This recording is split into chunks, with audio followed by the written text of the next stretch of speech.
ভারতবর্ষের দন্ত চিকিৎসার জনক ও দন্ত চিকিৎসার প্রথম শিক্ষক, ভারতের তথা দক্ষিণ পূর্ব এশিয়ার প্রথম দন্ত চিকিৎসা হাসপাতালের প্রতিষ্ঠাতা ডক্টর রফিউদ্দিন আহমেদ তথা ডক্টর আর আহমেদ। কৈশোর থেকেই দুর্জয়কে জয় করার অদম্য প্রাণশক্তিতে ভরপুর 16 বছরের ছেলেটি প্রায় কপর্তক শূন্য হয়ে পাড়ি দিলেন সিঙ্গাপুরে। তার দন্ত চিকিৎসক হওয়ার বীজ এখানেই নিহিত। কৈশোর থেকে আমেরিকায় ডাক্তার হওয়ার নানা পর্যায় শোনালেন ইন্ডিয়ান ডেন্টাল অ্যাসোসিয়েশনের প্রাক্তন সভাপতি অধ্যাপক তমাল কান্তি পাল। ওনার ছোটবেলায় 1890 সালে উনি ঢাকাতে জন্মগ্রহণ করেন। ওনারা 4 ভাই এবং 1 বোন ছিল। তো উনি ঢাকার মাদ্রাসা কলেজে পড়াশোনা করেছেন, মাদ্রাসা স্কুলে পড়াশোনা করেছেন। পড়াশোনা করার পর উনি 1906 সালে 16 বছর বয়সে ম্যাট্রিকুলেশন এন্ট্রান্স পরীক্ষায় বসেন। এন্ট্রান্স পরীক্ষা দিয়েই উনি ওনার সহপাঠীদের বললেন যে আমি চললাম 2 মাসের জন্যে সিঙ্গাপুর আর হংকং বেড়াতে। উনি কলকাতায় এলেন, বিভিন্ন জায়গায়, হুগলির বিভিন্ন জায়গায় নানান রকম জাহাজ দাঁড়িয়ে থাকা খোঁজখবর নিয়ে একটা জাহাজে উনি উঠে পড়লেন। জাহাজের লোকেরা ওনাকে পারিশ্রমিকের বদলে দিল একটা ছোট চাকরি, যা ওনাকে বিনা পয়সা করতে হলো, সেটা হচ্ছে মুন্সিয়ানা। আবার 2 মাস পর উনি ফিরেও এলেন কলকাতায়। ওনার বাবা ডেপুটি কালেক্টর ছিলেন।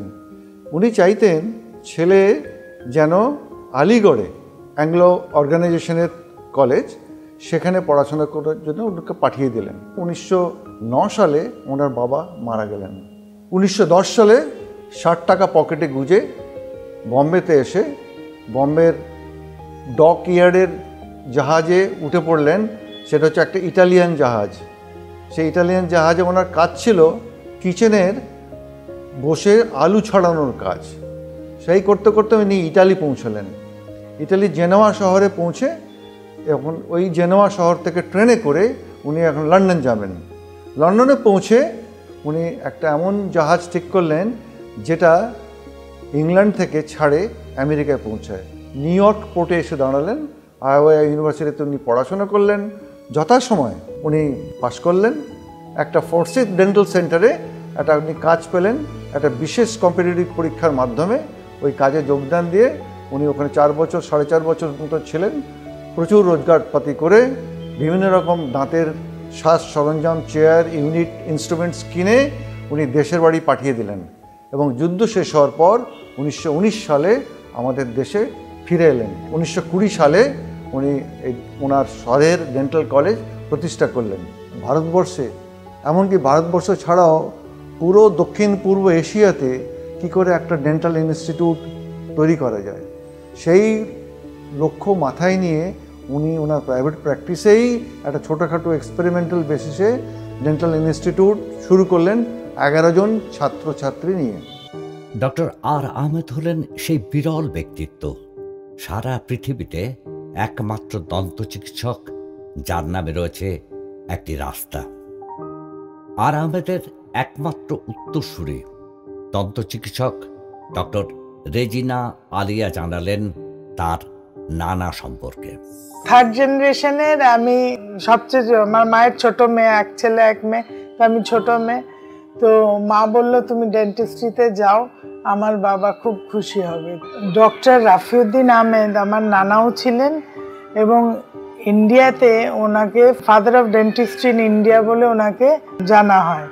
উনি ডেন্টিস্ট্রি এডুকেশনটা নিজে বাইরে পড়ে এসে, কষ্ট করে পড়ে এসে এখানে নিজের টাকায় এস্টাবলিশ করেছেন। গত 1920 থেকে আর 1950 অবধি উনি একাই প্রিন্সিপাল ছিলেন আর নিজের পয়সাতেই বানিয়েছিলেন। ওনার চেম্বারের টাকা এবং নিউ ইয়র্ক সোডা ফাউন্টেন বলে একটা আইসক্রিম ফ্যাক্টরি ছিল, দোকান থেকে যা ইনকাম হতো সবটাই চলে যেত ডেন্টাল কলেজ অ্যান্ড হসপিটালের বৃদ্ধিতে আর তার খরচা মেটাতে।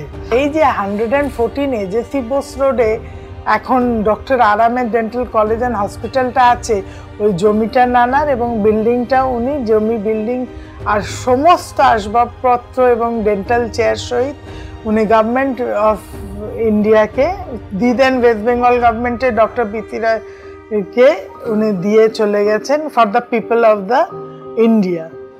আর নিঃশর্ত দান দিয়েছেন, clauseless donation. Doctor BC Roy বলেছিলেন যে এই প্রথম দেখলাম যে clauseless donation to the nation করছেন, সবাই তো সত্য রেখে ডোনেট করে। তো we are very proud of our নানা। ভারতের দন্ত চিকিৎসা ক্ষেত্রে ডক্টর আর আহমেদের অবদান নিয়ে বলছেন দন্ত চিকিৎসক তথা পশ্চিমবঙ্গ মেডিকেল কাউন্সিলের সভাপতি, আইডিএর পশ্চিমবঙ্গ রাজ্য কমিটির সম্পাদক ডক্টর রাজু বিশ্বাস। ডক্টর রফিউদ্দিন আহমেদ, যিনি ভারতবর্ষ শুধু নয়, দক্ষিণ পূর্ব এশিয়ার দন্ত চিকিৎসার জনক। আগামী দিনেও যতদিন এই দন্ত চিকিৎসা ব্যবস্থা থাকবে ততদিন ওনার নাম এই দন্ত চিকিৎসার সঙ্গে অঙ্গাঙ্গিকভাবে জড়িত থাকবে। আজকে যে ডেন্টাল কলেজটা আমরা দেখছি, ডক্টর আর আহমেদ ডেন্টাল কলেজ, প্রথমে সেটা বউবাজার, তারপর 114 এজেসি বোস রোড বর্তমান যেখানে অবস্থিত। এটি ভারতবর্ষ শুধু নয়, দক্ষিণ পূর্ব এশিয়ার প্রথম কোনো ডেন্টাল কলেজ। তার পড়াশুনোর পাঠ্যক্রম তৈরি থেকে সংগঠন তৈরি, আইন তৈরি, সমস্ত কিছুতে দন্ত চিকিৎসায় একমাত্র তারই ভূমিকা ছিল। যেমন ইন্ডিয়ান ডেন্টাল অ্যাসোসিয়েশন, আজ আমি যার রাজ্য সম্পাদক হয়ে ওনার সম্বন্ধে বলার সাহস দেখাচ্ছি, সেটা ওনার তৈরি। আজ আমাদের দন্ত চিকিৎসার যে পাঠ্যক্রম, কোর্স কারিকুলাম, তার ল, এডুকেশন সিস্টেম, সবটাই উনি তৈরি করেছিলেন। এবং আনন্দের বিষয়, সেটাও বাংলাতেই তৈরি হয়েছিল, বেঙ্গল ডেন্টাল কাউন্সিল নামে। এবং এই বেঙ্গল ডেন্টাল কাউন্সিলটাই আস্তে আস্তে ডেন্টাল কাউন্সিল অফ ইন্ডিয়াতে পরিণত হয়। সেখানে তিনি প্রথম সভাপতি হন। তার যে জন্মদিন 24শে ডিসেম্বর 2016 সাল থেকে এই দিনটি দেশে পালিত হয় ন্যাশনাল ডেন্টিস্ট ডে হিসাবে। সারা পৃথিবীর বুকে একজন দন্ত চিকিৎসকের নামেই কোনো রাস্তার নামকরণ হয়েছে, এবং সেটা কলকাতায়। সেই রাস্তাটির নাম আর আহমেদ সরণি, এবং তার পরের যে রাস্তাটা ক্রিক রো, সেই রাস্তাটির নাম স্যার ডক্টর নীলরতন সরকার সরণি। স্বয়ং রবীন্দ্রনাথ ঠাকুর, ডক্টর বিধানচন্দ্র রায়ের দন্ত চিকিৎসা করেছেন ডক্টর আহমেদ। তিনি ছিলেন কলকাতা পুরসভার অলডারম্যান, বিধান রায়ের মন্ত্রিসভার সদস্য। মন্ত্রী হিসাবে শপথ নিয়েছিলেন 1950-এর 4 জুলাই। পারিবারিক জীবন ও মন্ত্রী হিসেবে কেমন ছিলেন জানালেন তাঁর জামাই।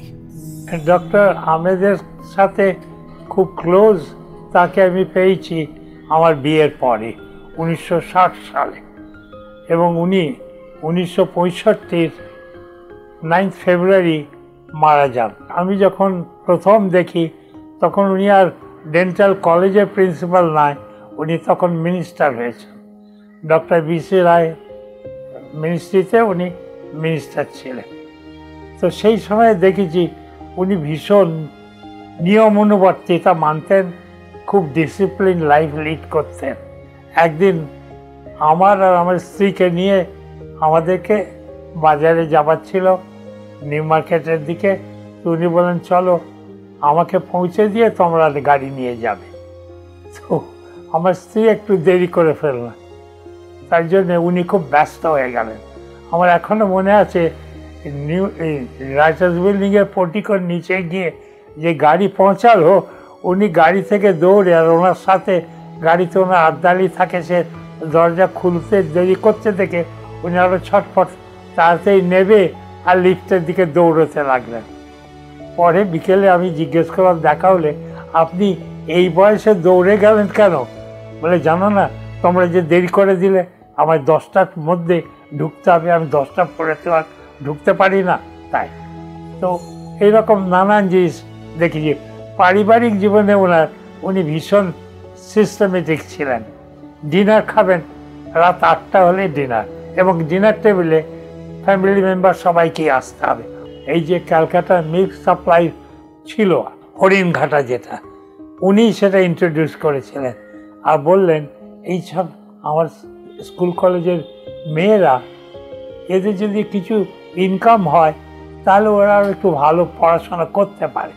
তাই ওদেরকে দিয়ে উনি ওই হরিণঘাটার সেই ক্যালকাটা মিল্ক সাপ্লাই চালাতেন।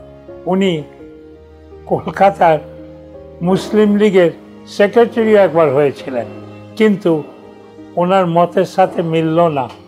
উনি অন্যরকম ওনার ইডিওলজি, তাই জন্যে উনি শুধু রেজিগনেশন দিলেন না, উনি মুসলিম লীগ থেকে বেরিয়ে এলেন এবং তার সঙ্গে কোনো সম্পর্কও রাখবেন না বললেন।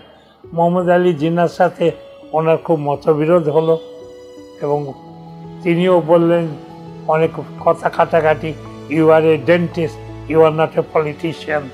এখানেতে একসময় পণ্ডিত নেহরু এসেছেন, গান্ধীজির সঙ্গে ওনার খানিক লিঙ্ক ছিল ভালোই। মোহাম্মদ আলী জিন্নার বোন ফাতেমা জিন্না ওনার কলেজে পড়ত।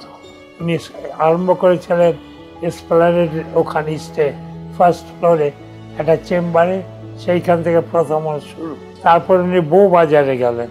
টু নেশন থিওরিকে উনি অপোজ করেছিলেন।